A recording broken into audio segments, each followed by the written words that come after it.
take it personal.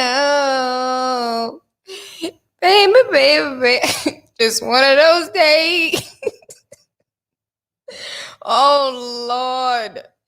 Being a woman can be so hard sometimes. So hard. The things we don't want to do, but the things we do because we need to do it. Nana said you got to do what you got to do, but I don't want to do it. I don't feel good, y'all. It's one of those days where being a woman is not panning out to be all that is cracked up to be.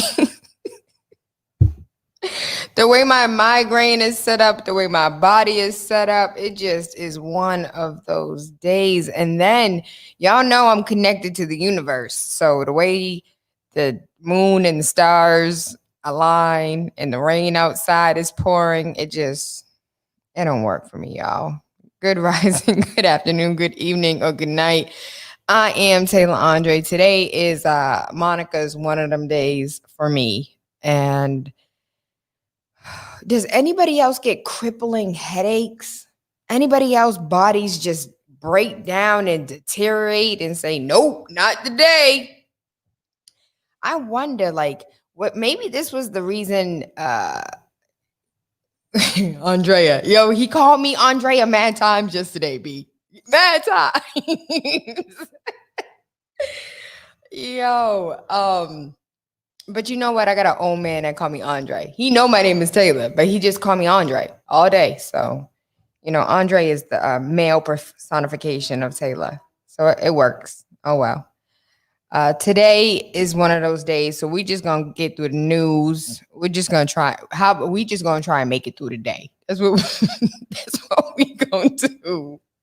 We going to try to make, the baby got dropped off late at school. I didn't eat no breakfast. Today is really, literally one of those days. And I need y'all. Today. As many times as people be needing me, I need you. So please feed into me, pour into me, because my body weak, my mind weak, everything just weak. Where's the Haitians at? What is it? The oil. What is that oil that fix everything? I don't care if you got AIDS. They're like, drink this oil, it'll help you. Mescati oil. Is it mescati? Something like, where's my Haitians at? That's what I need in my life right now. Some mescati oil. Oh, my body's sore. I need yoga mic in my life. We just gonna get to the news, baby. Pour into me. Oh, yes, my daddy's on here. Thank you, Daddy. I need some strength. Praying strength for you, daughter. Thank you, Father. I need more than just strength, though. I need some wisdom, some guidance, some understanding, some healing. Amen. I accept. But I wanna.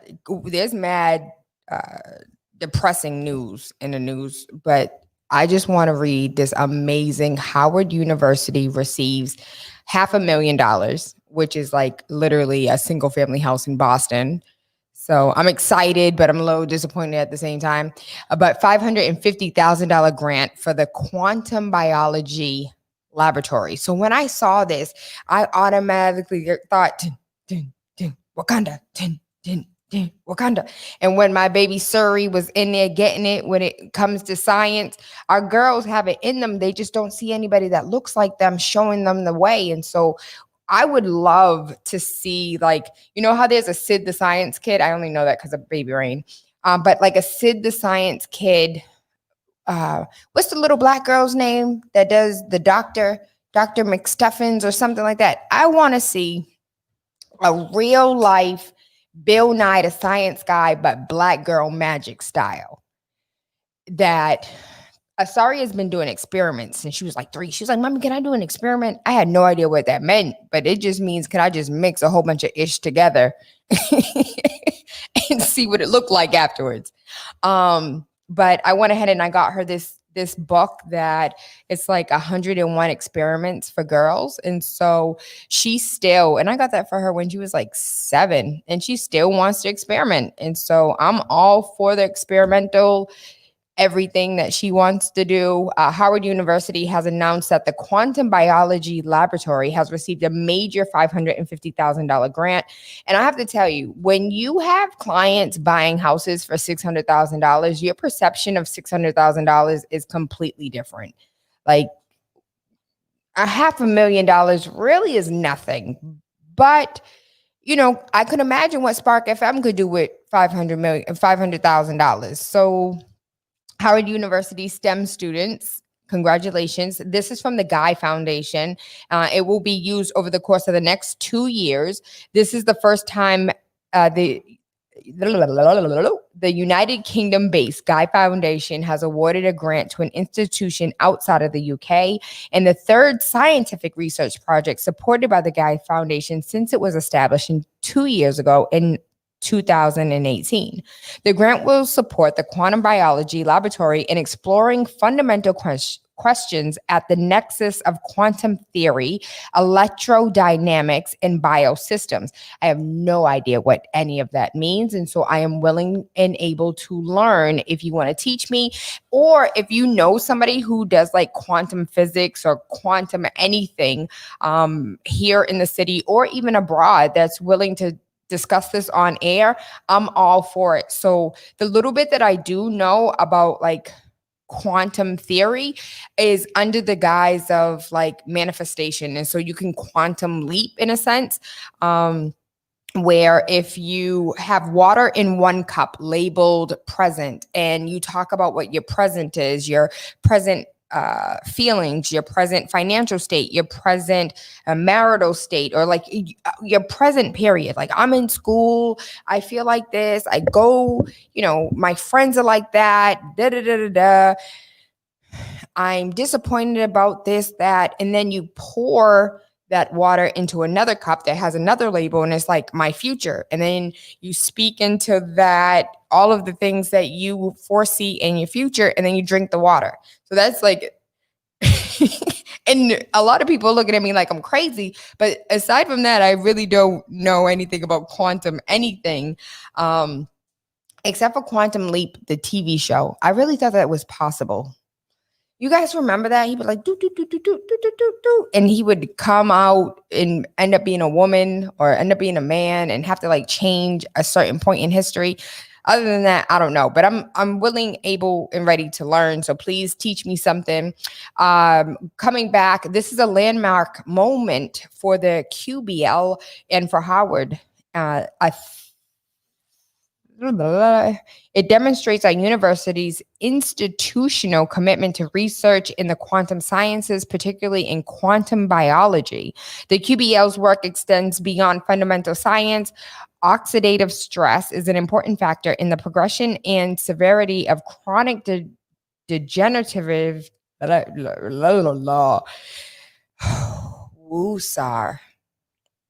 degenerative diseases such as Alzheimer's, Parkinson's, and cancer. Many molecular disruptors alter fast signaling processes in the cell through molecular. Listen, when I tell you I'm slow when it comes to science, accept me as I am. The study of these light-enabled signal pathways will provide insights to mechanisms behind the mystery of human consciousness and processing. Awarding this grant to Dr. Curran was an important step in fulfilling the foundation's aim to bringing together leading scientists interested in quantum biology from around the world, which would ensure that this field of science finally reaches a critical mass and fulfills its destiny of answering some of the deepest questions about life itself. And that is from the Guy Foundation founder and chairman, Jeffrey Guy. The Quantum Biology Lab is a wonderful example of what happens when researchers are free to collaborate and to think within and beyond their specific disciplines. As a research professor in the graduate school, Dr. Curran continues to bring exciting projects to Howard while also sharing with the world research that is informed by Howard's uniqueness. Black girl magic. That's not part of the article. I just added that. I look forward to seeing how this award will continue to advance groundbreaking research Dr. Curran and his team will initiate at Howard. And so I am super excited for this. Even though we have like a bunch of sad news going on, this is huge because, Black girl magic is a thing, and not just Howard isn't just a all girl school, black boy magic too, but to see us in spaces that we really aren't. I think Wakanda and Zuri, like really, Zuri was the uncle though, wasn't he? Zuri was the uncle, not the sister.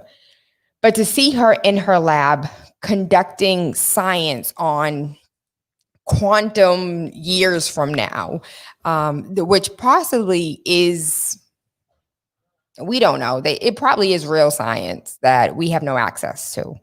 But I remember seeing it and feeling empowered, like we can really make this happen. Like this does not have to be a movie. This could be real life.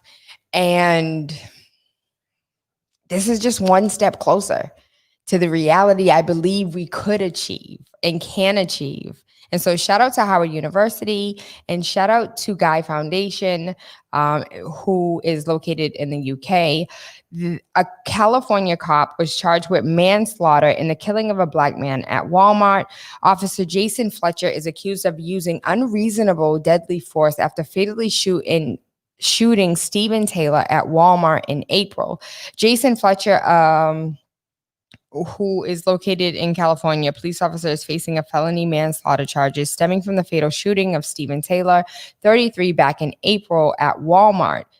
The Alameda District Attorney Nancy O'Malley noted in a press release that the charging of a police officer with voluntary manslaughter is not a decision that is made lightly or rashly. Still, the DA added, I believe Officer Fletcher's actions, coupled with his failure to attempt other de-escalation options, rendering his use of deadly force unreasonable and a violation of the Penal Code Section 192A, voluntary manslaughter.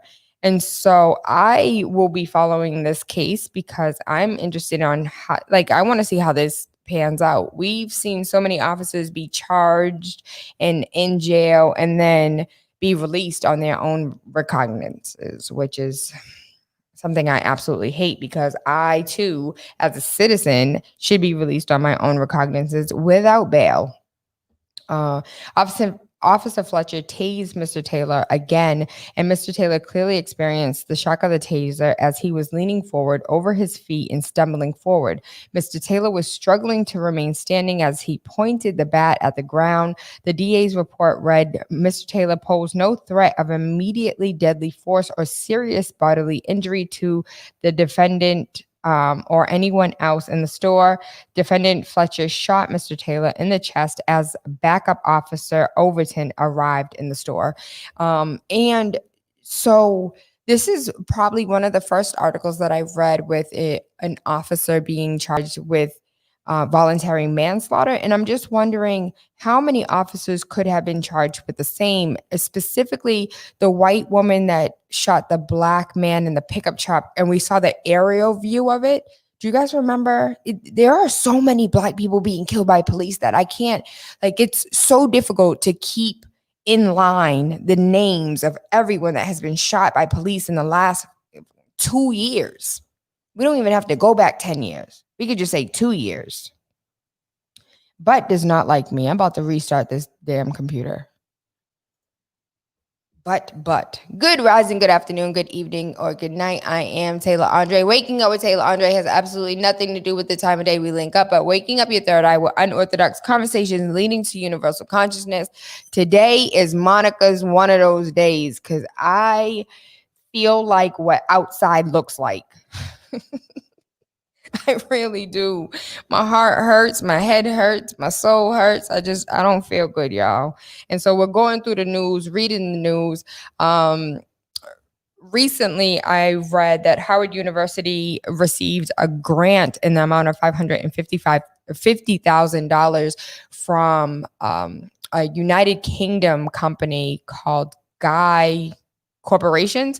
And so this grant that they received is for like quantum physics and trying to find out how exactly Alzheimer's and Parkinson's disease actually affects the body, and like light travels and all this other stuff that I don't completely understand. But for them to have received these monies, though $550,000 is a single family house in Boston, apparently it's exactly what they needed in order to get the equipment that they need to research these diseases that we know very little about across the board, across like the scientific community. I know very little about science. I don't understand much about science, but I do appreciate those that do. And I am willing, able, and ready to have a conversation with someone who can break down quantum fields and quantum science and really teach us the things that we probably didn't even understand in school, left school, and whatever we learned, we immediately forgot. Blessings, blessings. Thank you, thank you, thank you. As far as just being a woman isn't all that it's cracked up to be all of the time. It's difficult. Y'all men have it so easy. Y'all don't get crippling headaches once a month. Y'all don't get cramps. Y'all don't get back pain. People don't talk about you because you are in a funky mood. Y'all don't get breakouts. Mm-mm. I'm over it.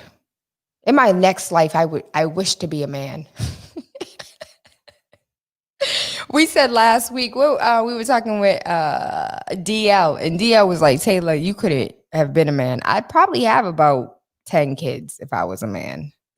Because these women are gorgeous, like absolutely gorgeous. I would be in a polyamorous relationship. I absolutely would have a couple wives, and I would be able to take care of all of them. It wouldn't just be about the sex. Okay, in other news, I am so excited that Kamora Lee Simmons' daughters are going to launch a new baby fat beauty line. I'm super excited because Kamora Lee Simmons says that she's coming back out with baby fat, but she's only doing the baby fat for females. Her daughters are going to come out with a new skincare makeup line, and it's dope. Like, I'm super excited for this. One of the things that I really hope for is a makeup. I want a makeup company that specifically is for dark skinned girls. So I am quote unquote light skin. I'm a red bone. I have always, ever since I was a little girl, that whole you think you're cute because you light skin, baby. I have a complex because all my cousins are chocolate. I've always wanted to be chocolate. And so shout out to all my chocolate ladies. Where you at? All my chocolate people. I love chocolate drops.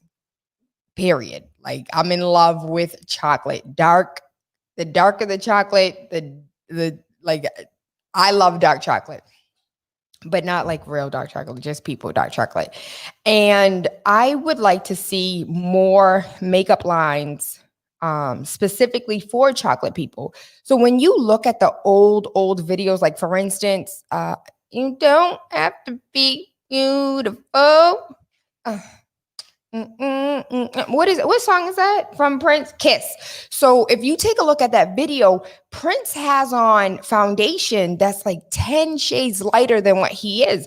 And Prince was super light back in the day. When you take a look at some of the Cosby shows, like Felicia Rashad's makeup was super light. So we've had this issue for years. Like, this is not a new problem. It's not a new issue. And even though beauty skin care lines are being a little bit more diverse, I want to see a mainstream company specifically tailored to our chocolate women, with like eyeshadows that pop on chocolate skin, with I don't know anything about makeup, clearly, because if I did, you guys wouldn't see this big spot on my cheek. But I understand the plight of not being able to fit in, or not being able to have something that is tailored for you, specifically for you. And so you have to alter, feel like you have to alter parts of your beauty in order to fit this ideology of what the standard of beauty is. And so that is my hope. I know Kamora Lee Simmons and her daughters are far from chocolate. So this may not be something that's on their radar, but I do appreciate them coming out.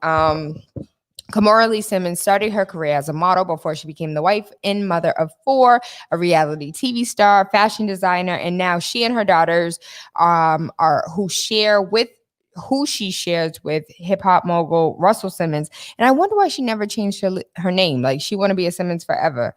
An outgrowth of Russell's Fat Farm clothing line, Baby Fat first launched in 1999. At a time, the line was full of hood, chic, and sexy clothing that gave the streetwear trends a feminine appeal. After several dormant years, once she sold it, Kamora repurchased it and bought the brand back last year. Now, following in the footsteps of recently launched beauty and skincare lines by Rihanna, Fenty Beauty, and Kylie Jenner's Skin, Kamora is relaunching her brand into a new arena with the help of her 21-year-old and 18-year-old daughters, who are absolutely gorgeous, by the way. This is the retro brand that's reborn, looking through the eyes of young people. And her daughters have been working with her and going to school, and she can imagine that that's tough, but it's exciting that they're pushing the needle forward. And so I'm excited to see what they come out with. They have like body sprays and lip gloss and body lotions. And we will follow that because I'm sending a tweet immediately. And for those who don't know, I am a tweeter all day long. I will tweet a company, an organization, a political figure, your mama. I'm a tweeter. And if you are not on Twitter, I suggest you get on Twitter, because if you ever have any type of anything, from a politician down to you went to TGI Fridays and the food was whack, you hit them up on Twitter, you get an instant response. It's not like calling customer service. Like they take Twitter seriously. And so go on and go get you a Twitter and start tweeting so you can become Karen. I'm gonna change my name to Karen on Twitter because that's all I use it for, is to be Karen and ask for the manager. That's so real life. If you know me, you know that's real life. That's not a joke. In other news, the CDC asked states to prepare for vaccine distribution. You know what? We talked about this the other day where I have mixed feelings. Like I wake up wearing a mask, wanting to protect myself, wanting to protect my family. And then by the middle of the day, I'm taking off the mask and I'm like, yo, the government is not telling us the whole truth. And by the end of the day, I'm like, I think the government spread COVID-19 on purpose so they could control the dollar. Like I have so many love-hate and then I wake up all over again. And it's just like, put on your mask. Don't breathe on me. Did you sneeze? Let's go get tested. It's really a weird dynamic that many of us have no idea how to feel at any given time of the day, and we're just tired of this new norm. I hate getting out the car and getting like to the door and then someone's like, oh, you need a mask, and then you have to go back to the car. Like that, it's not, I know it's just an inconvenience, but I hate this new norm. I hate this mask life. Mask on. Mask on. Okay. So in other news, I don't want to see vaccine for coronavirus be mandatory. And so I know the Massachusetts just recently made it mandatory for your children to have to be vaccinated and to have all their shots up to date right now. In order for them to go to school, even though they were doing remote learning. That's the dumbest thing I've ever heard. But it's a real thing. And people are asking me, like, Tayla, how do I, get out of this? And so it's called exemptions. So right now, the only state that does not allow exemptions is California. California has banned all exemptions from vaccines unless it's like medical. Like you have to have a medical doctor write that you have like an allergy to vaccines, and that's why you can't do it. And so there's other reasons how you can get a vaccine exemption. So the first thing is you can claim philosophical immunity. So by philosophical, it's just like the way we philosophize in my house is we don't get vaccines. That can hold up. Typically, what you want to do is you want to write a letter. And what's important for parents to understand is when you write this letter, you and the parent that signed the birth certificate. So if you are a woman and the daddy signed the birth certificate, you need the father to sign as well. When Javison and I signed for Anari and Asaria, we did not get it notarized, but I am suggesting to parents now that go ahead and get it notarized so that there is no one can question the validity of anything. And so I would not suggest getting a philosophical, but a religious exemption, like regardless of what's going on, Rob from Alabama. Shout out to Evance. Did I say your name, Evance, correctly? The system is corrupt, has always been corrupt. And the fact that I have to, okay, pause. Let me finish this first. So you want to do a religious exemption, and the letter is really simple. So you just say, I, Tayla Andre, and Harvison, whatever Harvey's last name is, claim religious exemption for vaccinated our children, period. Like that was it. Like when I tell you I literally used lined paper.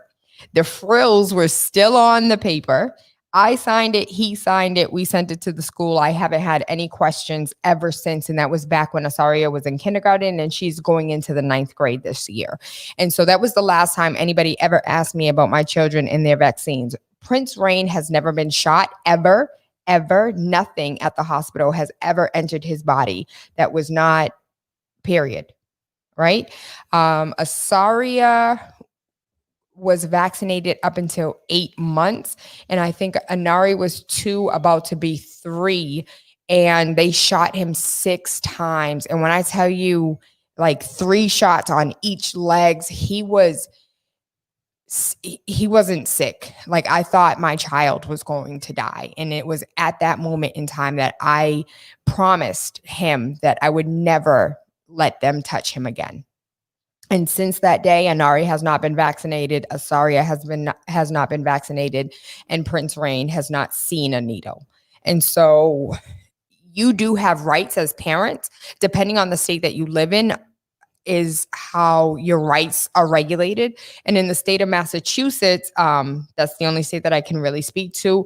As far as Birmingham, Alabama, I did live in Birmingham, Alabama. And that is when I decided to no longer vaccinate them. I wrote a letter because Anari did attend Pinson Valley Public Schools. And so I wrote a letter. I didn't need his father. They didn't ask me for Javison's signature. And so he didn't sign it. And that was the end of that. They didn't ask any more questions. When I was in Birmingham, Alabama, I did a philosophical exemption. And when we came to Boston, I did a religious exemption. And so there are no questions to be asked if you want to be exempt. You don't have to put a whole like, you don't have to do that. We have a religious exemption, period.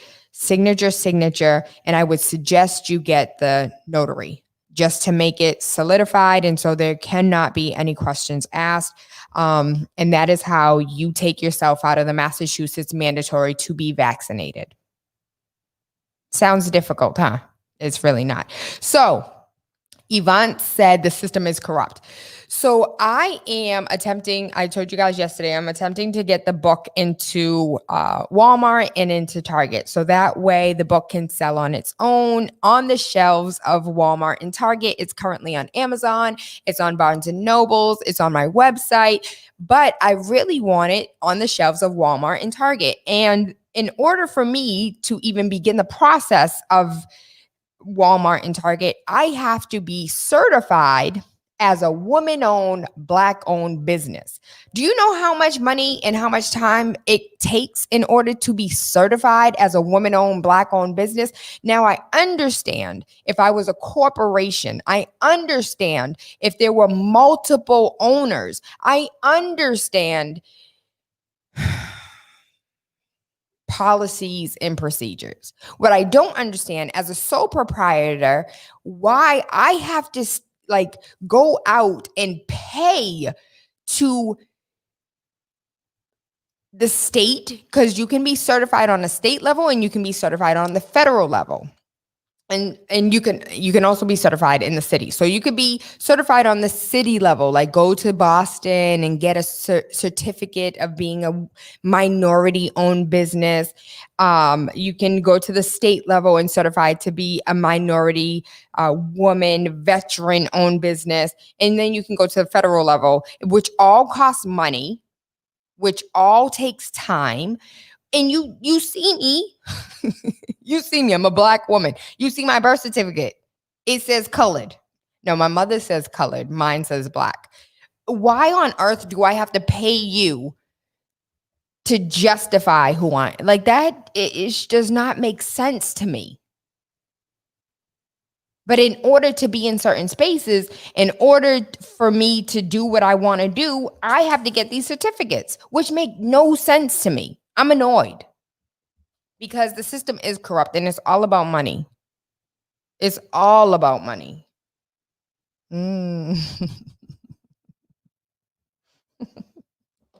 Lord have mercy. Today is not a good day.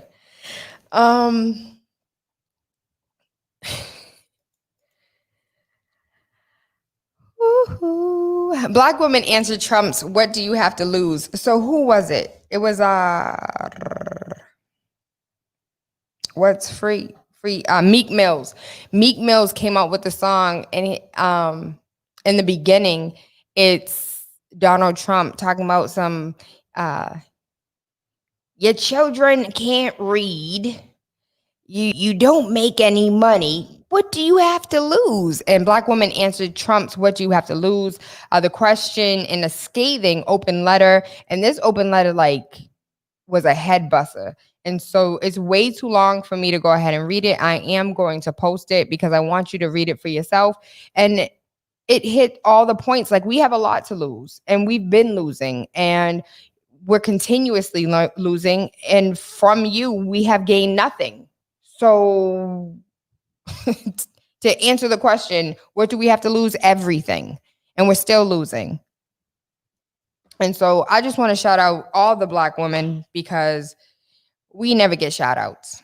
Don't nobody ever care for us. Don't nobody ever do for us. Don't nobody ever look out for us. We are all we got, all day, every day. And I'm tired of it. I'm waiting. I'm waiting. My cousin posted this video the other day, and it was just like Black woman waiting on Black men.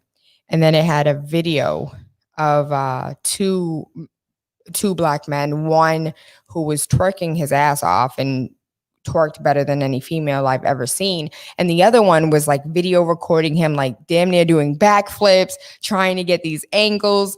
And he was just like, this is the this is the Black man you're waiting for, sis. Like, he's not coming. So do what you got to do, which was disheartening, because a lot of women already feel like that when it comes to, and we're not even looking for saviors. We're just looking for partners.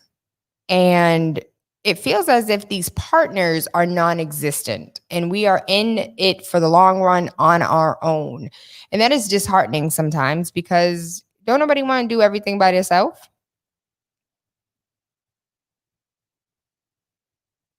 Shout out this Elizabeth Warren and Representative Ayanna Pressley, Barbara Lee unveil a historic legislation confronting public health that impacts structural racism. Can I tell you, that interview with Ayanna Pressley just set me on this year's high. So what is 2020's high for me? The interview with Ayanna Pressley. And I just thank my body for not being, not going through what she's going through on that day. So thank you for saving it for after my highest high.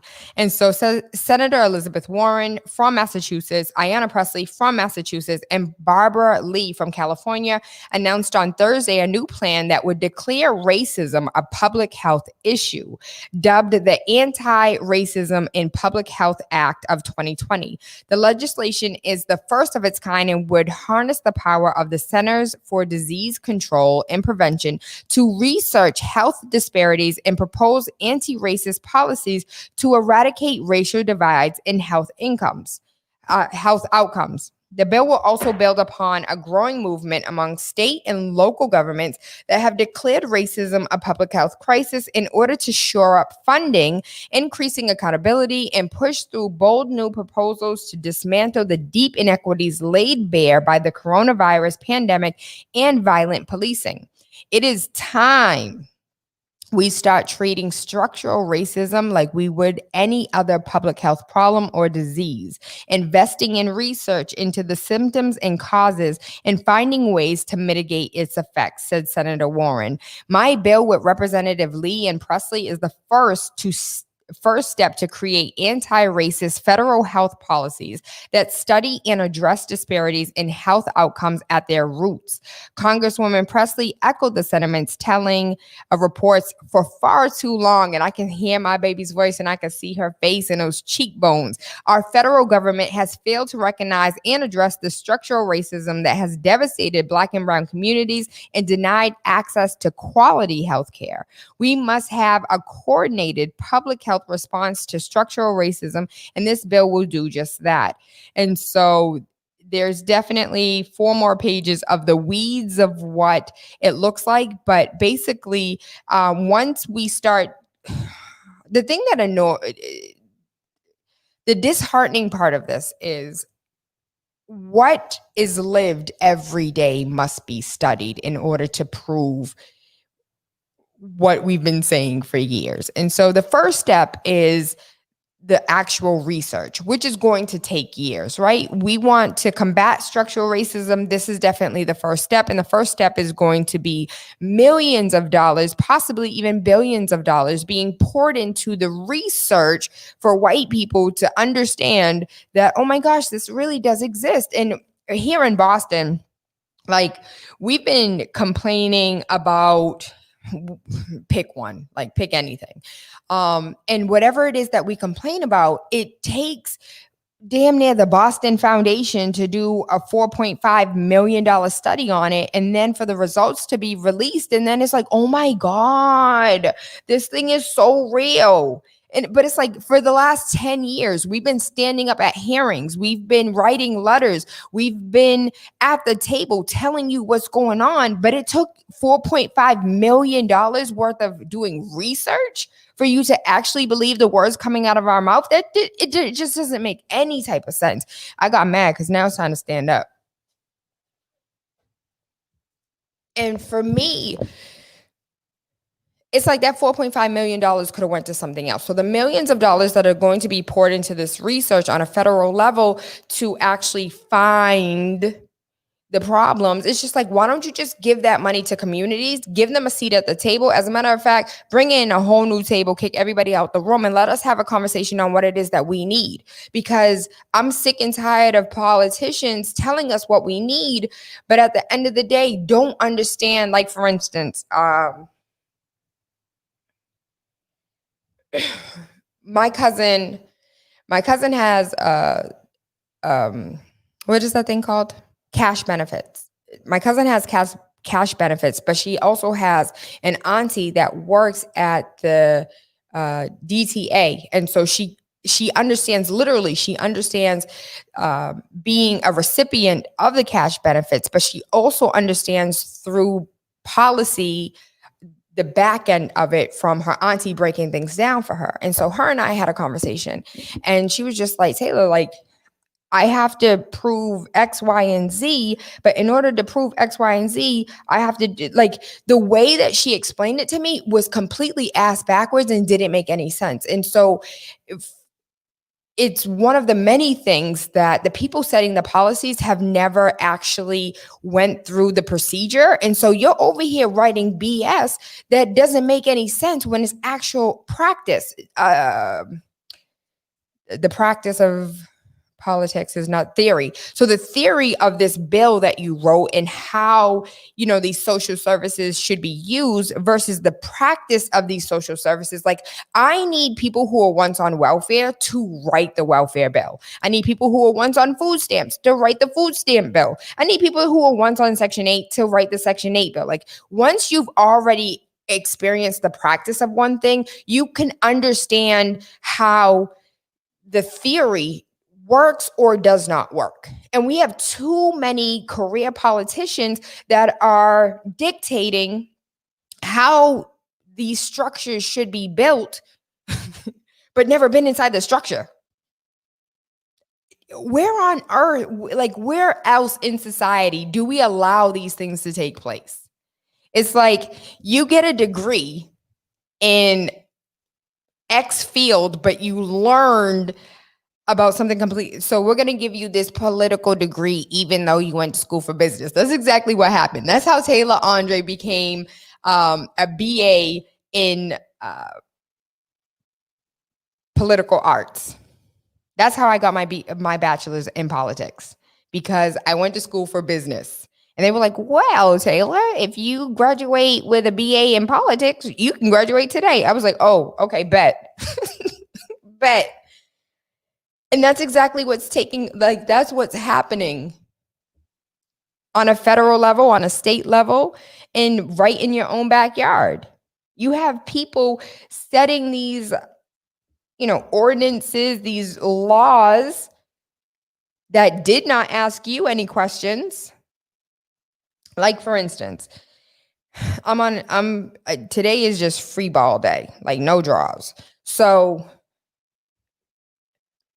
when it comes to education, and not just education, but name it, when it comes to the things in which we need, all the conversations that are being had don't have the people who will be directly affected at the table. And that is where, going back to, do I complain too much? Maybe I do, maybe I don't. But the fact of the matter is, whether I do, 99% of them are valid. Why are we not inviting to the table the people that are mostly affected by whatever it is that we're discussing?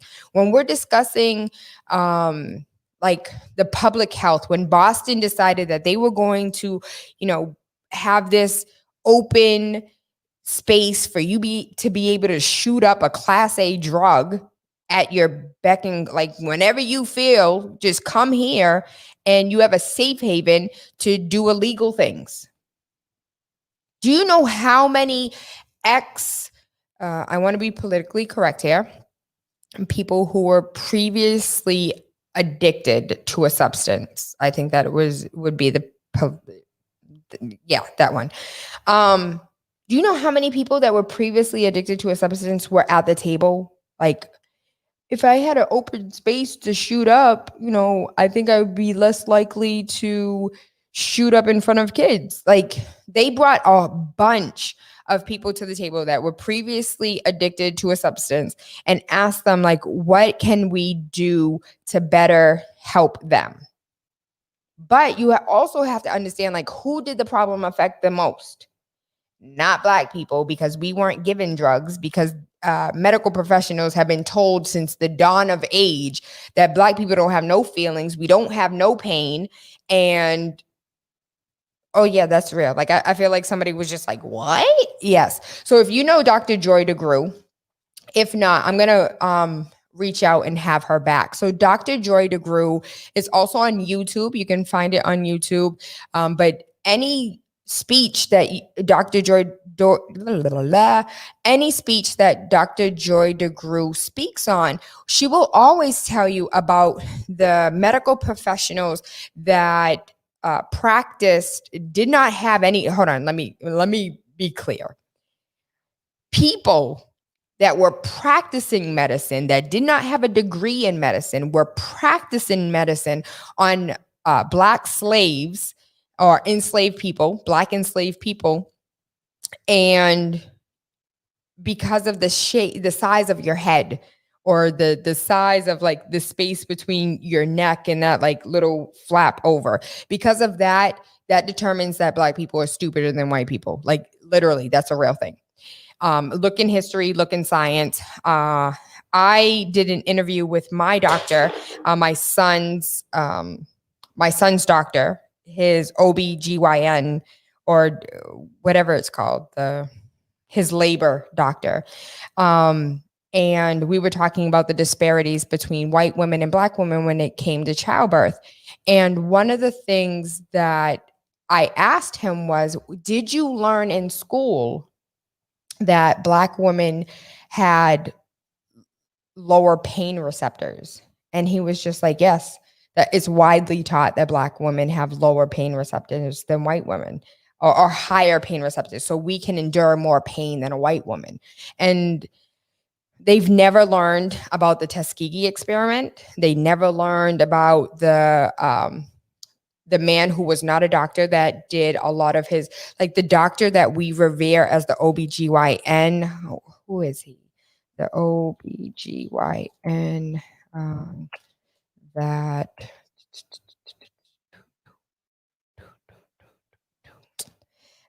researched on Black women.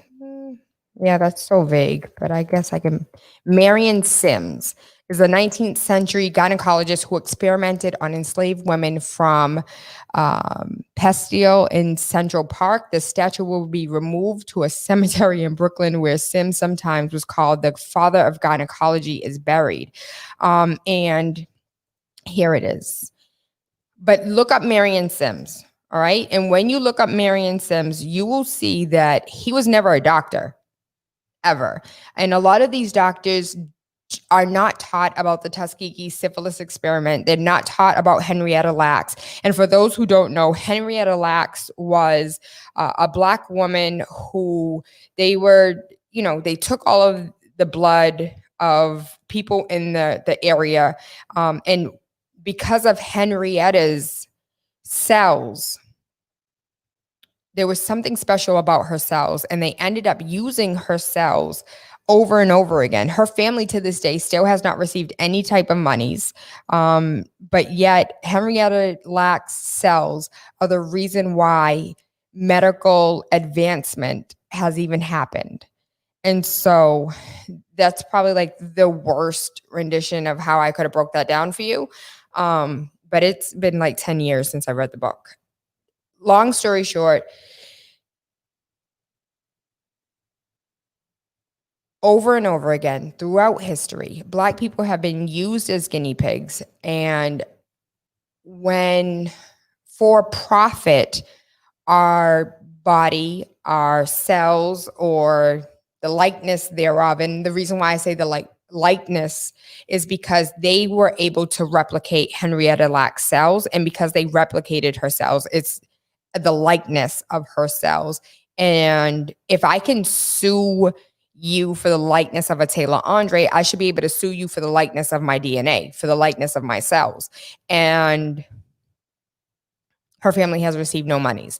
Tuskegee syphilis experiment, some of those gentlemen's families have not received any monies, like over and over and over again. The government has used us. And for a lot of people who don't know that John Hopkins is revered as this amazing scientific community, but John Hopkins is in Venezuela testing women. John Hopkins is in Ethiopia testing women. They're in Uganda testing women. And so even though we think of these things as things that happened in the past, still today, we are engaging in unethical medical practices and using poor people as guinea pigs.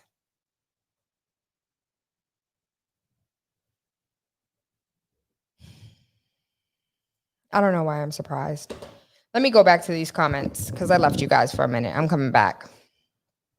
Shout out to Rob. Kaylin. Hey, Kaylin, how are you, baby? Kaylin said gentrification. Absolutely. Hey, Rebel Mass. My daddy's still here. How am I feeling about the guest from yesterday? So, really quickly. So, Grandmaster Jay came on my show many moons ago and when he was running for the presidential election. And when he came on, there were like he traveled from wherever he was to Boston to be on my show. And so, I was really excited about that. He was being wrote in 90% of the states. So he really didn't make the ballot. He was just a write-in candidate. But I was excited for a Black man to run. And so him and I had a discussion, and I recently saw the same article that everybody else saw about the Not Effing Around coalition, fully armed, making their appearance. And I was just like, Grandmaster Jay, like, he just ran for president and was on my show. And so I reached out and I was like, yo, let's talk about the Not Effing Around coalition. One of the things that I don't like, and I said the same thing to James Mackey, is like, I'm not here for the show and tell. Like, I'm not here for like, we're going to stand up here and march. I'm not here for the protest. I'm not like, no. No, I've been to enough protests. I've been holding signs. I've been Karen tweeting people. Like, I'm ready for the here and now. Let's begin the actual work.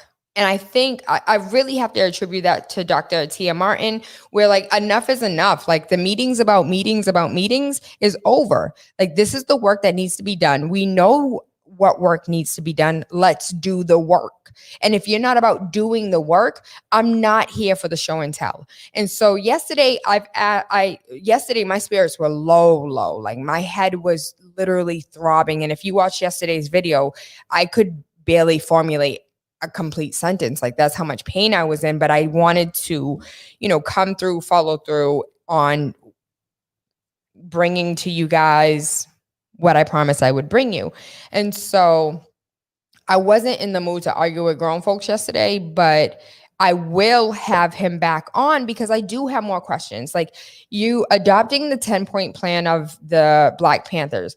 Well, when you take a look at the Black Panthers 10-point plan, there's a lot missing out of it. And so why would you not reconstruct a 10-point plan? And so my sister yesterday posted like, yo, why wouldn't you guys create your own 10-point plan? Like, why you have to adopt somebody else's?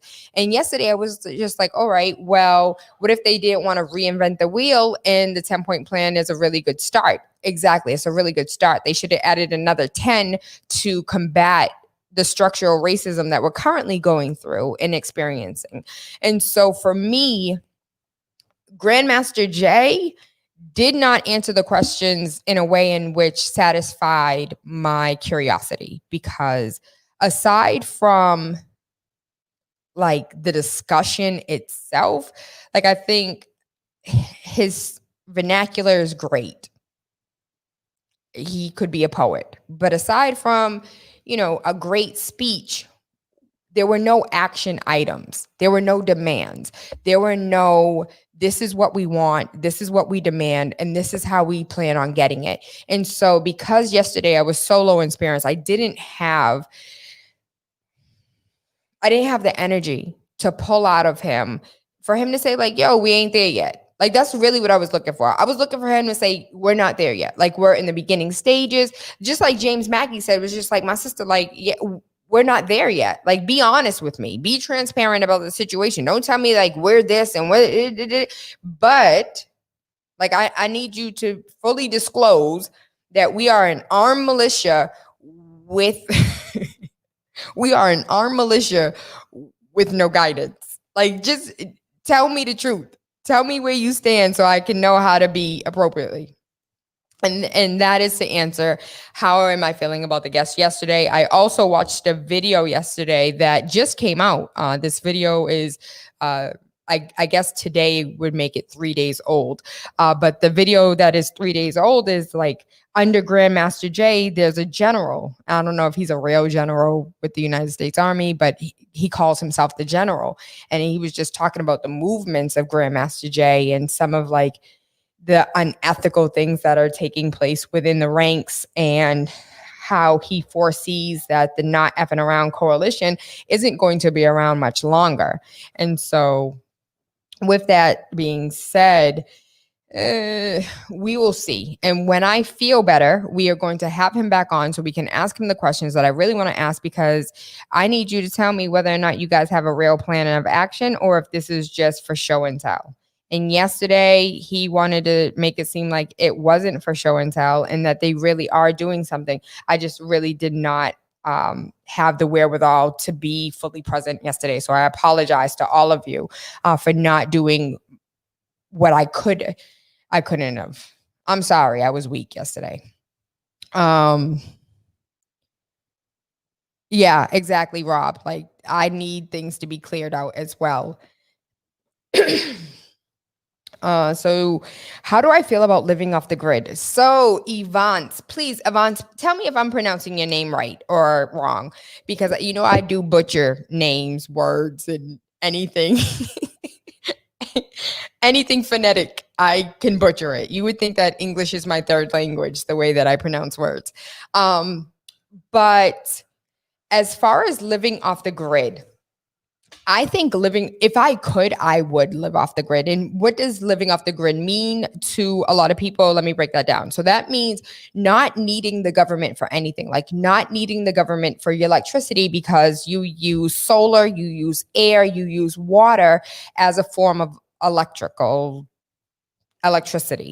Not using a gas company, because again, you're using some type of natural, like you're using nature in order for you to sustain yourself. You're using the wild to grow your food, or you go hunting. Like you're not going to the grocery store. You're not going to the supermarket. You're using herbs and spices when you're sick. You're not taking medication. And you know what? I really thought about this. Like, can you imagine living off the grid back in the day when they didn't have condoms and like syphilis was running rampant? Like, how do you off the grid, cure syphilis?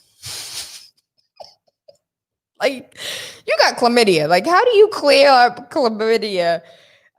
And when I was younger, I used to get strep throat all the time. So if you're living off the grid, like, what clears up strep throat in the wild? I feel like I would be Aang from he rolls around on a ball, waterbender, earthbender. What is the damn show? Avatar. I feel like I would be the damn Avatar, like seeking out herbs and spices in order, like every day. Like, I have a headache today. Like, what part of the earth do I have to travel to in order to obtain this plant that I have to then boil and then mix with this plant that's from China? Like, living off the grid is not easy, because we are no longer primitive beings. We're no longer used to living in the wild. Like, for crying out loud, who's going outside without a flashlight, let alone living without lights in the woods? And lions and tigers and bears are real things, and I'm scared. I'm scary. You ain't finna have me in the woods and the bear's about to chase me. I'm not crawling up in the ball. We gonna have to run for it. And so how do I feel about living off the grid? I absolutely would love to live off the grid one day. One of the things that really really deterred me from living off the grid is I learned. So I used to work at the post office when I was in college, and one night when I was doing an overnight shift, it came on the news that the waters of the United States. And so I want to just pull this up so you guys can see this. The waters of the United States. So this was back, I want to say in like 2010, maybe.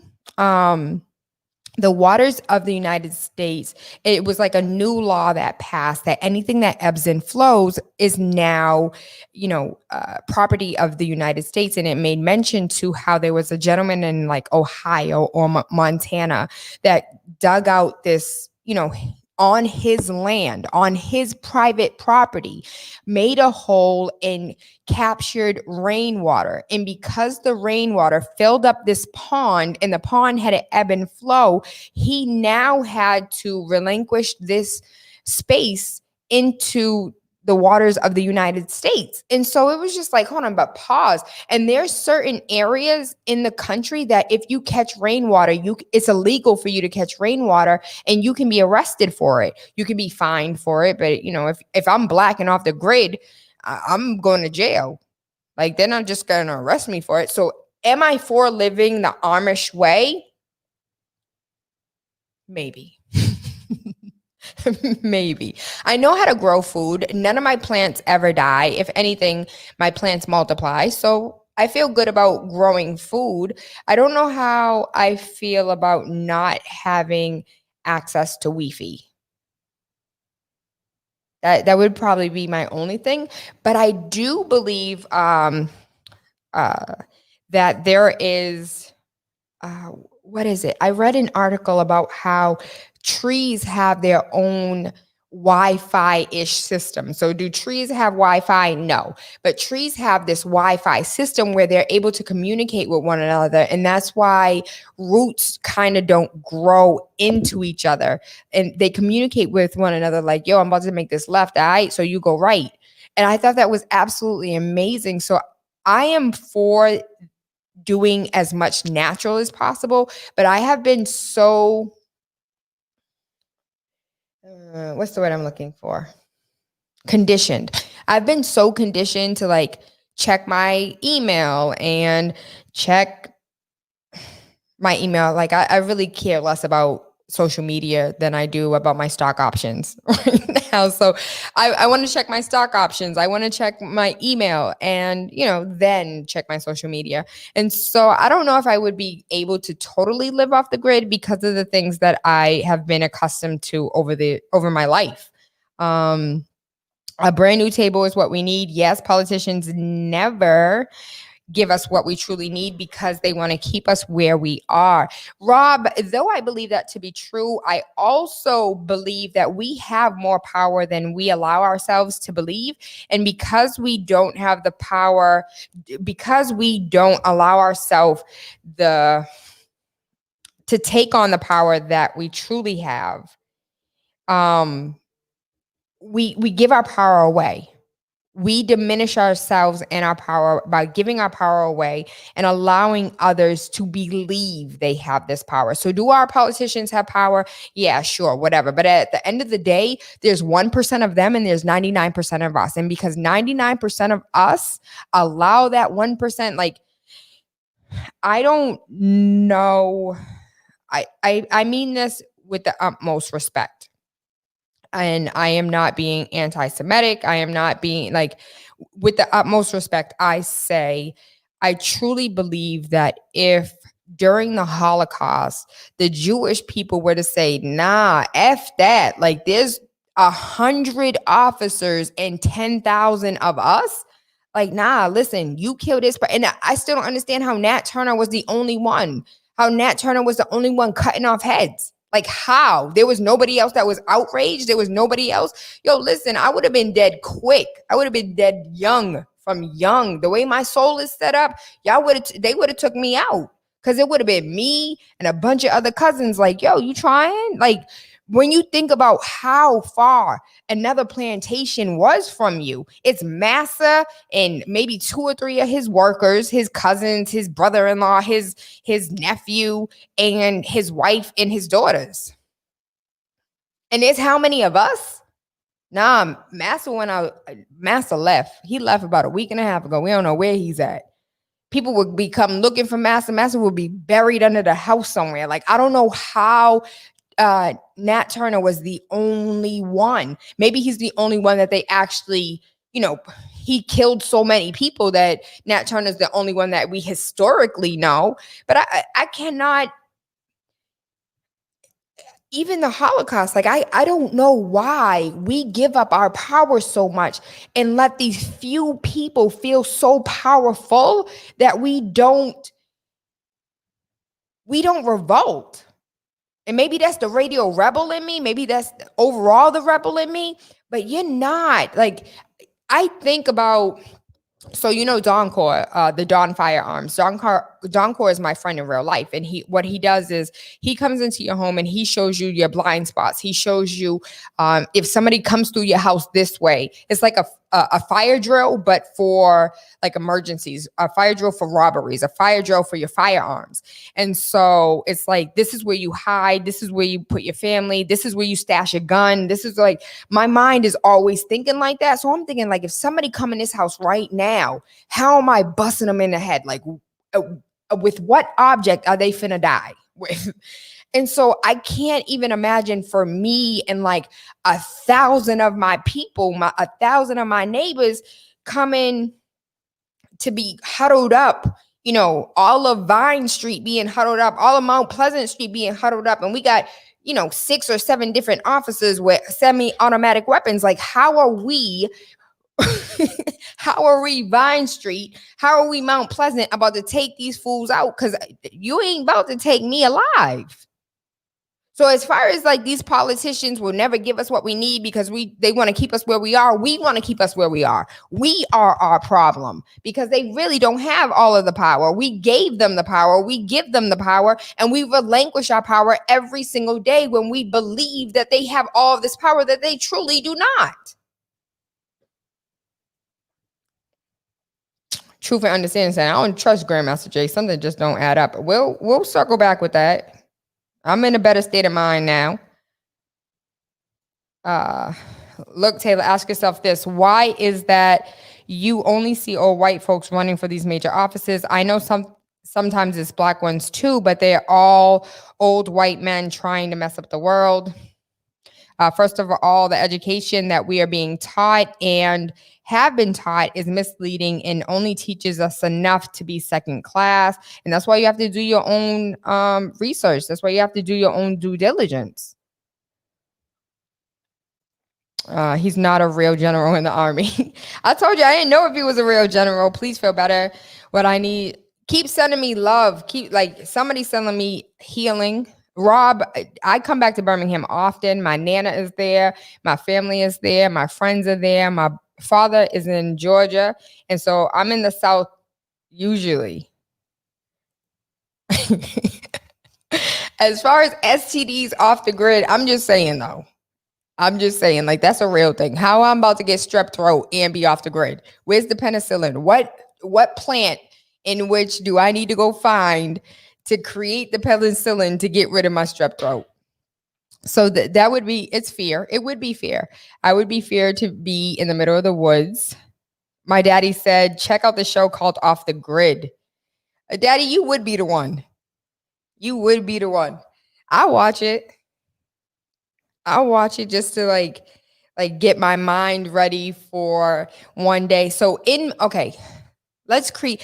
I went to school and I remember in school they used to that was so Huffman. Yeah. Shout out to Huffman. I did attend a magnet school in Birmingham, Alabama. So as far as like my utopia, what does my utopia look like? Off the grid utopia. So I automatically would go somewhere where it's always sunny. I would have to be by the ocean because I grew up by the ocean. I've always lived close enough to the ocean where it was a 10-minute drive at most. And so I am a mermaid and I need to be in the water at least multiple times throughout the summer. So first and foremost, my utopia, and lakes are different. Like I actually need the ocean. I don't want a river. I don't want a pond, even though rivers are dope. I just fell in love with rivers. Actually, when I went to New Hampshire, the White Mountains, I fell in love with rivers. If you ever get a chance to go swimming in a river, it will change your entire life and how you revere water in general. To be able, so my nieces and nephews created this wall out of stone.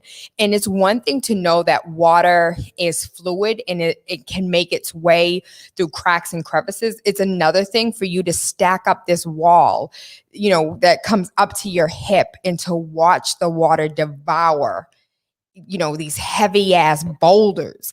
And it's so empowering and powerful, and it's yummier.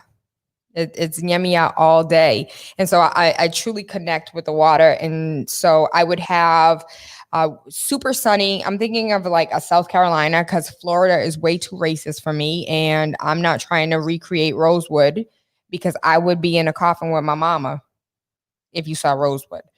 So like a South Carolina-ish type atmosphere. Mad sun, so electric off the grid, utilizing the water off the grid. There would be weed everywhere. I would be growing weed everywhere. Why? Because it is a natural plant in its natural state that naturally gets me where I like to be sometimes. And so my utopia would include hemp and marijuana. And so one of the things that a lot of people don't know is there was a car made out of hemp. And this car that was made out of hemp, oh, Jay Leno has it now. Okay. Shout out to Jay Leno. So it was, I'm going to go ahead and post this. Forget electric car. Henry Ford's cannabis car was made from hemp, 10 times stronger than steel and 100% green. Long before the slew of electric cars were seen at auto shows today, Henry Ford had conceptualized and built a car that was built from cannabis-driven hemp. Cannabis derived. I'm sorry. It could run on oil hemp as well. It's the world's greenest car. They actually never let him take it to market, because then the steel companies, US Steel, Alabama Steel, all of those would be non-existent today. The pipe companies would be non-existent. If we truly use hemp in the way, and mind you, hemp used to be a cash crop. And so every single farmer had to grow hemp in order to sustain the demand that hemp once had. And so in 1941, after 12 years of arduous research, Henry Ford showcased his ultimate product with the potential to have changed the environment. A car made entirely out of hemp and could run off the hemp fuel as well as vegetable oil. The car's panels were moduled under hydraulic pressure of a 1,500 pounds PSI from the recipe that used 70% cellulose fibers from wheat straw, hemp, and sessile plus 30% resin binder. I have no idea what any of that means. The car was made out of hemp, could run on hemp oil, and I could have coming off the grid, I could have an all natural vehicle that did zero damage to the environment. We could have this. We could have where Tesla, where my Twitter fingers at? I'm about to tweet Tesla and ask him to recreate. Y'all think I'm playing? Watch, I'm about to show you the tweet, because I don't play about my Karen Twitter fingers. Yeah, I'm about to, what's the name of this? I'm about to paste this so you guys can read it for yourself. And I read this a while ago and just did not understand why we didn't take this all the way to market. But then, you start thinking it's all about the money, and it is all about the money. And unless, all of these, thank you, because I forgot just that quickly. What's my baby's name? Tesla. Richest man, Elon Musk. Elon Musk. We are following him. We are tweeting him. And let's at Tesla. Tesla don't have their own thing on Twitter? Elon went all. They have to. Elon, Twitter, Tesla have to have one. Twitter. Oh, I'm dyslexic. I spelled it wrong. There it is. Dyslexia is real, baby. If you don't know about dyslexia, it's like 1 in 3 students have dyslexia, but teachers were never taught to how to look for it. And so a lot of students that were put in the slow classes or a lot of students that were put in the sped classes weren't really special ed. They were dyslexic. And so that's yesterday when I talked about revitalizing education and breaking down education and really having, giving parents a seat at the table and saying, from now on, from this moment, we're not starting school. And this is what I truly believe. And I stand by this.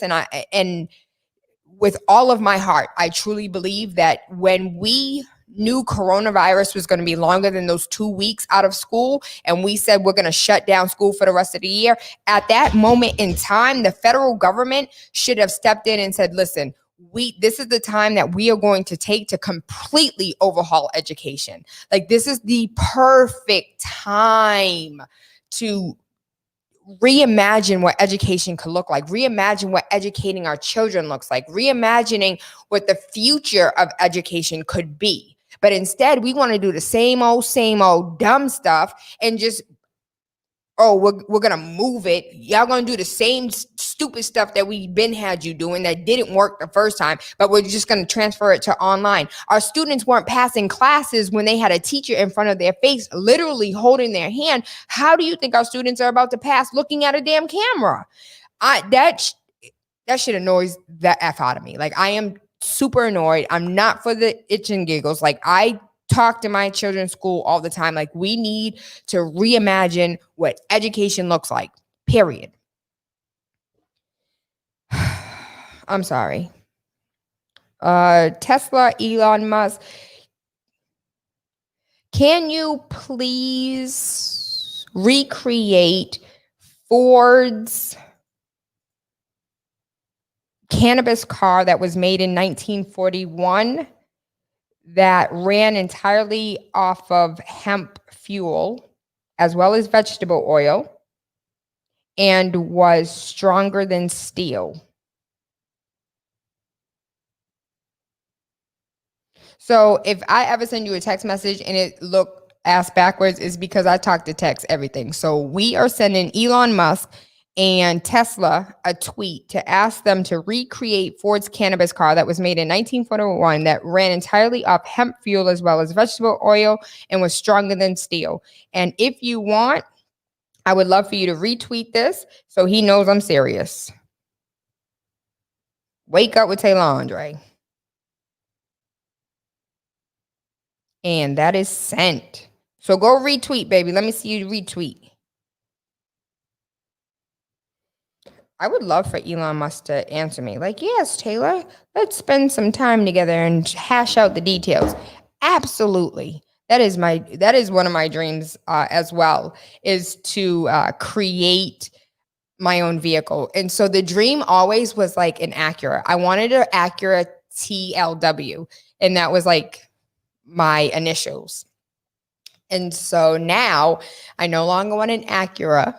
I now want a Tesla that I want to design myself. So you remember how Eddie Bauer used to have his own edition, the Eddie Bauer edition? So I want the Tayla Andre edition of Tesla.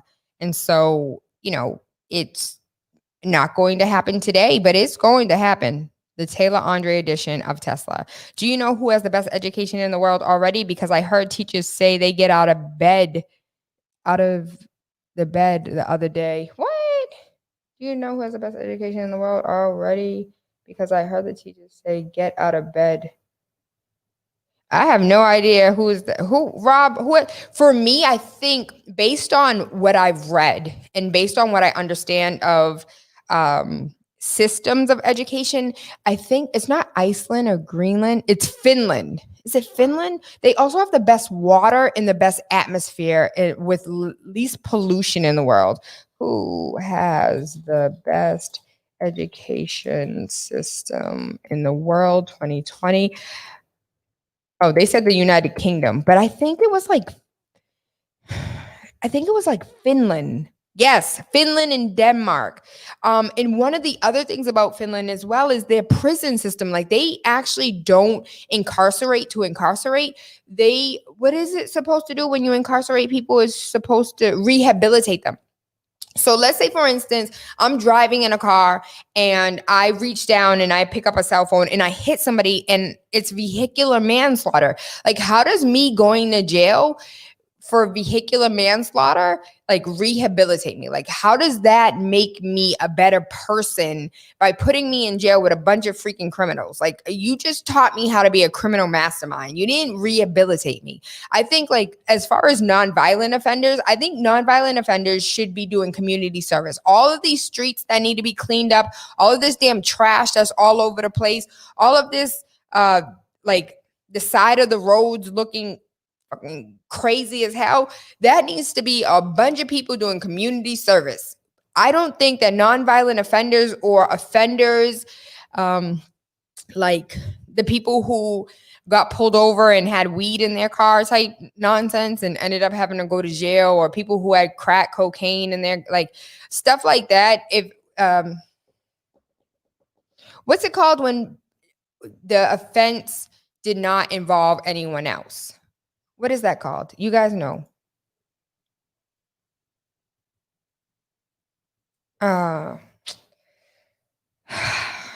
Whatever that thing's called. When my actions did not affect anybody else, but nonviolent offenders should be given jobs. True. But whatever that's called, where my crime did not affect anybody but me.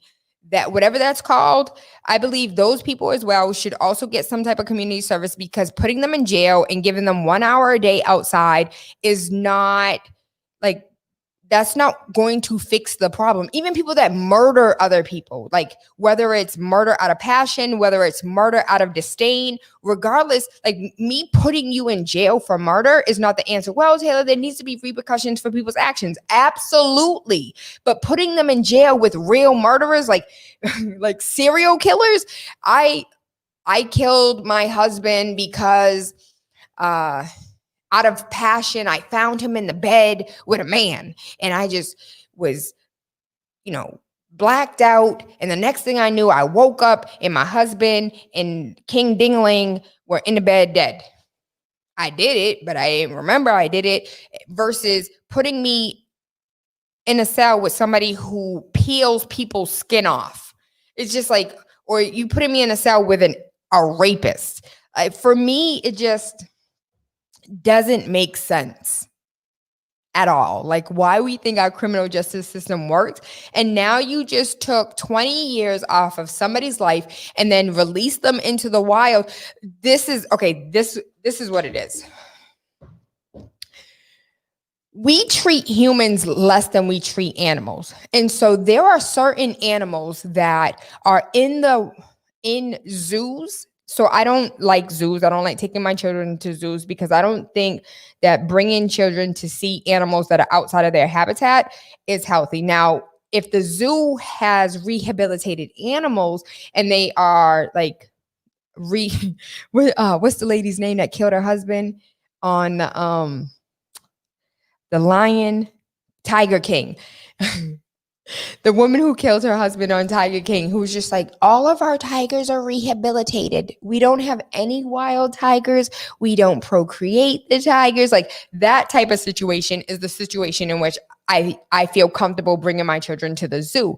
But if you're just capturing animals and putting them in cages, just like they used to capture Black people or put them in the cage, it's just like, feed the alligator a Negro baby. Like, nah, I'm not up for that business. But we have animals, like we have tigers, we have pandas, we have like the list of a long endangered species, non-endangered species that were once in the wild, were caught for whatever reason, needed to be rehabilitated, and have been in human custody for so long that they can't go back into the wild because they will die. That is essentially the same thing that happens when you take these men and these women and you put them in a cage for multiple years, and then you're like, oh, yo, you can, Carol Baskins, you can now go back into the wild. So you're sending these people back into the wild. Shout out to Ayanna Presley, because she was like, you're sending them into a homeless shelter. But it's not just the homeless shelter, right? So when they come out, they have to get an ID. They end up going to the registry, but they have to have somebody come with them to the registry to confirm that they just got out of jail. But that still doesn't even give them 100% that still doesn't solidify whether or not they're going to get their ID, because they have to prove all of these things. First thing, why don't you give me an ID before I freaking leave the jail, the prison? Second of all, when you come out of jail, you have to then pay what you're not on parole, you're on probation. You have to pay probationary dues. You have to pay your probation officer anywhere between, I've heard as low as $25, but what is $25 when you make no dollars? You have to pay $25, up to $150. I've never heard anything higher than that, but every time you see your probation officer, you have to pay this money. So first of all, you come out of jail, you don't have no ID. If you don't have no ID, you can't even apply for a job, because they need an ID for you to apply for a job. Like, give us your license and your social security number so we can make a copy and you fill out this W-2. 1090. Y'all know what I'm talking about. And so you fill out all these documents, but you don't have that, so you can't even apply for a job. Then you try and be an entrepreneur and do your little side hustle thing on the side, and you get locked up again because you violated probation. Like, it's a lose-lose situation. So you come out and you go into a homeless shelter. Nobody has their life together. You don't have no structure and like no solid foundation, no mentor, no nothing. And then you come from there and you don't have an ID, so you can't get a job. And nobody even wants to hire you because you've been off the grid for 15 years. And even if it wasn't 15 years, you've been off the grid for 7 years. Where you been for the last 7 years? Jail? I don't feel safe. It's a lose-lose situation for a lot of people that were formerly incarcerated, and we're not doing it right. And we have our politicians all the time that end up going to Israel and learn about the Gaza Strip, and they go overseas to learn about criminal justice, and they go overseas to learn about education. And then they come back here and they don't implement nothing of what they learned. And they take our tax-paying dollars and go, they've been to, like, our politicians have been overseas to take a look at the criminal justice system that's happening overseas and to see what's working and what's not working. Sheriff Tompkins, I know for a fact, has recently been overseas to take a look at what's working and what's not working. I know he has one of the best jails. I know a lot of people speak highly.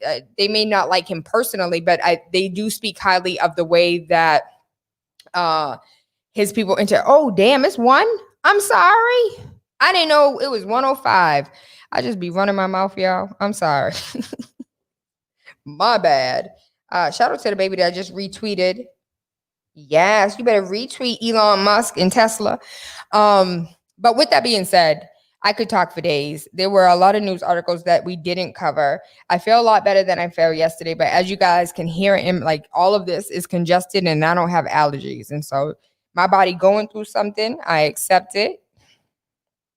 And when it passes, it passes. But I receive your light. I receive your love. I receive your healing, and I am healed. Amen. Ashe. Okay.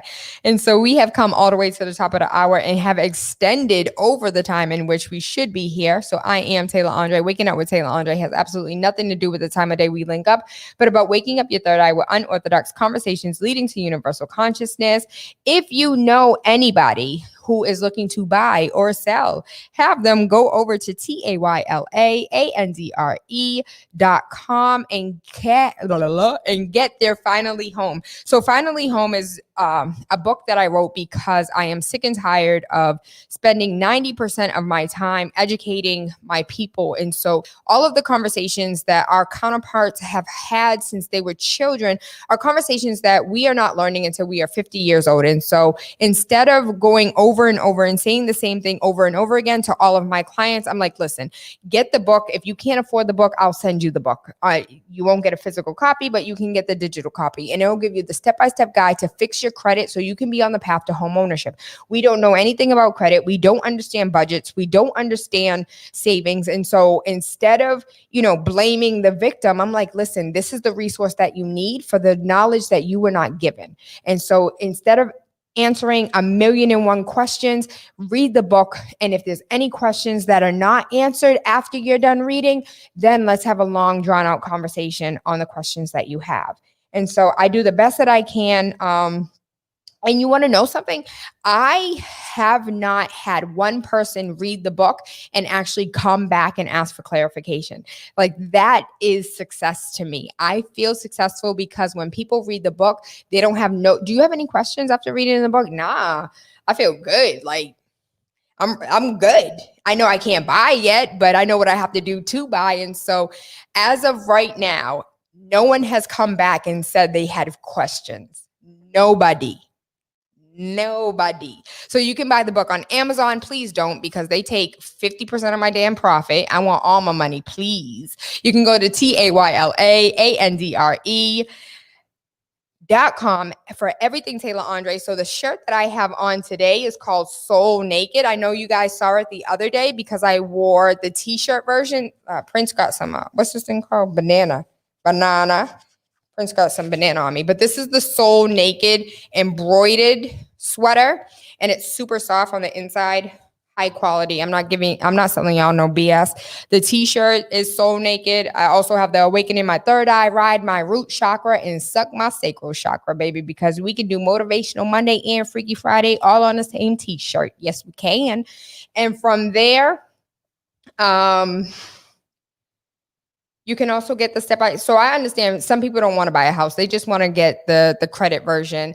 And so for 1111, you can just get the credit version of fixing your credit. So there's an excerpt of the book that just focuses on credit, and that is on the website as well. To be honest, I don't believe humans should have to pay to live in a house. It's the stupidest things humans could ever pay to do. And you know what? I agree. And even in the United States, after your house is paid for, your house can be taken away because you did not pay the taxes on the property. And so, ain't that America? Land of the free. Nah, Negro, you ain't free. You got to pay for everything. And in a minute, you about to see people paying for air. Watch. Don't believe me, just watch. Just like the waters of America, the ebb and flow of the water is owned by the United States. You are also going to see the being controlled by the government as well. I thank you. I love you. I appreciate you. Y'all know what tomorrow is, right? Freaky Friday. I'm super excited. Come, Freaky Friday is going to be PG tomorrow because we are talking about teenagers and sexuality. The kids are going to be in the building. I know it's been a long time since you guys have seen them, but I am excited to bring the babies in the building, and we're going to have an honest conversation about, let's talk about sex, baby. We're going to talk about sex and music. We're going to talk about the sex in the Sims. We're going to talk about sex in the city. We're going to talk about sex with these children. I did say it's illegal to collect rainwater, but it depends on what town, county, or state you're in. Not all states make it illegal for you to collect rainwater. And so I thank you. I love you. I appreciate you. TaylaAndre. Make sure you keep it locked every day on Spark FM Online. Mwah.